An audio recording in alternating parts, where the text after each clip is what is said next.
আসসালামু আলাইকুম। Technique easy এডুকেশনের পক্ষ থেকে নবম দশম শ্রেণীর শিক্ষার্থীদের জানাচ্ছি শুভেচ্ছা। আজকের পর্বে আমরা অনুশীলনীর নৈর্ব্যক্তিকগুলো নিয়ে তোমাদের সাথে আলোচনা করব। কি বলছে দেখো তো, কোন উদ্ভিদটি পানিতে এবং স্থলে উভয় জায়গায়ই জন্মাইতে পারে? তার মানে পানিতেও হয়, মাটিতেও হয়। জলজ এবং স্থলজ একই সাথে দুই জায়গায় জন্মাইতে, একই সাথে না, মানে ওই প্রজাতিটাই পানিতেও জন্মাইতে পারে, জলেও মানে ডাঙায়ও জন্মাইতে পারে।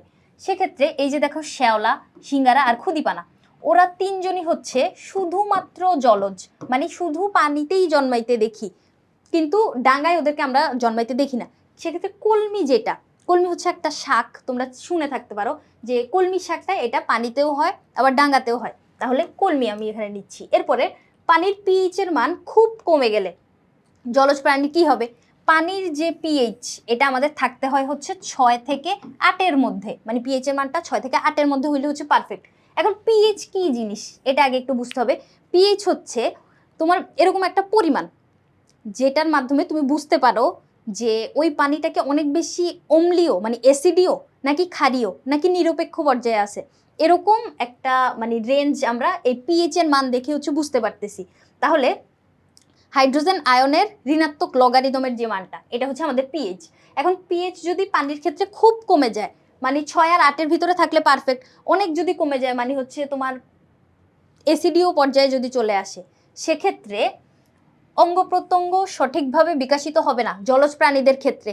ওই যে পিএইচ এর মান যদি এলোমেলো থাকে, সেক্ষেত্রে কিন্তু ওই জলজ প্রাণী ওখানে যেই অণুজীবগুলা থাকে, তারপর হচ্ছে তোমার যে উদ্ভিদগুলা থাকে, ওদের ক্ষেত্রে কিন্তু বিভিন্ন সমস্যা দেখা দিবে, অঙ্গ প্রত্যঙ্গ বিকশিত হবে না, এটাও আমি বলতে পারি।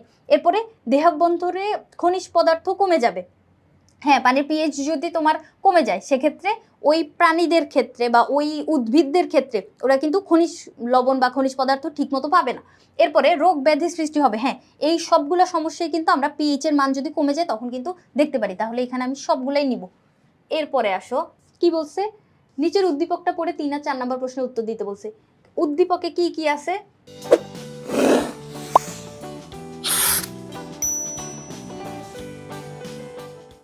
অনিক ও তুষার দুইজন দুটি পুকুরে মাছ চাষ করে। অনিকের পুকুরে মাছের বৃদ্ধি সন্তোষজনক, মানে হচ্ছে অনেক, মানে সে হচ্ছে স্যাটিসফাই যে না এতগুলো মাছ উৎপন্ন হচ্ছে, ঠিক আছে, তার লাভ হচ্ছে। আর তুষারের পুকুরে যে মাছগুলো, ওরা হচ্ছে অনেক দুর্বল, এদের অঙ্গ প্রত্যঙ্গগুলো সঠিকভাবে বিকশিত হয় না। এরপরে পরীক্ষা করে দেখা গেল অনিকের পুকুরের পানির পিএইচ হচ্ছে 7.5 এবং তুষারের পুকুরের পানির পিএইচ হচ্ছে 5.5। তাহলে এই যে পিএইচ এর মানটা, এটার উপর কিন্তু নির্ভর করে জলজ প্রাণীগুলা বা তোমার পানিতে যেই জীবগুলা থাকতেছে ওদের বৃদ্ধি, ওদের বিকাশ সবকিছু কিন্তু নির্ভর করতেছে। তাহলে দেখো অনিকের ক্ষেত্রে আমরা কি দেখতে পারলাম, 7.5 পিএইচ। আমাদের পুকুরের পিএইচ 6 থেকে 8-এর মধ্যে থাকলে পারফেক্ট। একটু আগে বলছিলাম না 6 থেকে 8-এর মধ্যে থাকলে হচ্ছে পারফেক্ট, তাহলে 7.5 তো তোমার এই রেঞ্জের ভিতরে আছে, তার মানে ওর একটা পারফেক্ট পিএইচ আছে। এখন পিএইচ এর মানটা একটু দেখো তো, এই যে স্কেলটা যদি আমি ধরি, স্কেলটা হচ্ছে তোমার 0 থেকে 14 পর্যন্ত, 14-র মাঝখানে কে আছে? 7 আছে। এই 7 যে পয়েন্টটা, এটা হচ্ছে তোমার নিরপেক্ষ একটা পয়েন্ট, মানে এই জায়গায় যখন থাকবে পিএইচ এর মান যখন 7 আসবে, তখন তুমি এটাকে অম্লীয়ও বলতে পারবা না, ক্ষারীয়ও বলতে পারবা না, একদম নিউট্রাল বা নিরপেক্ষ থাকতেছে। তারপরে বাম দিকে যত আসতে থাকবা, হাতের বাম দিকে যত আসতে থাকবা, তখন হচ্ছে তোমার অম্লীয় পরিবেশ সৃষ্টি হবে, মানে ওই রেঞ্জগুলোতে আসলে আমরা অম্ল বুঝবো বা অ্যাসিড বুঝবো, অ্যাসিডীয় ভাব। আর যদি হাতের ডান দিকে যাইতে থাকে, মানে 7-এর পরে যদি 8, 9, 10 এরকম যদি আসে, তখন আমরা বুঝবো হচ্ছে ক্ষারীয় পরিবেশ আছে। তাহলে এই যে অনেকের পুকুরের পিএইচ জিজ্ঞেস করছে কি, পানি কোন ধরনের, 7.5। তাহলে দেখো 7 হচ্ছে নিউট্রাল, 7-এর থেকে একটু বেশি, 7.5 মানে কি একটু বেশি, এটা কিরকম? ক্ষারীয় পরিবেশ, তাই না? এটা হচ্ছে ক্ষারীয় পরিবেশ, কারণ আমি কি বলছি, হাতের ডান দিকে গেলে সব হচ্ছে ক্ষারীয়। এরপরে অ্যাসিডীয় বা অ্যাসিডিক হওয়ার জন্য কি হবে, 7-এর নিচে আসা লাগবে, ধরো 5, 6, 4, এগুলো হচ্ছে তোমার অ্যাসিডীয় পরিবেশ। নিরপেক্ষ কখন? যখন 7 থাকতেছে।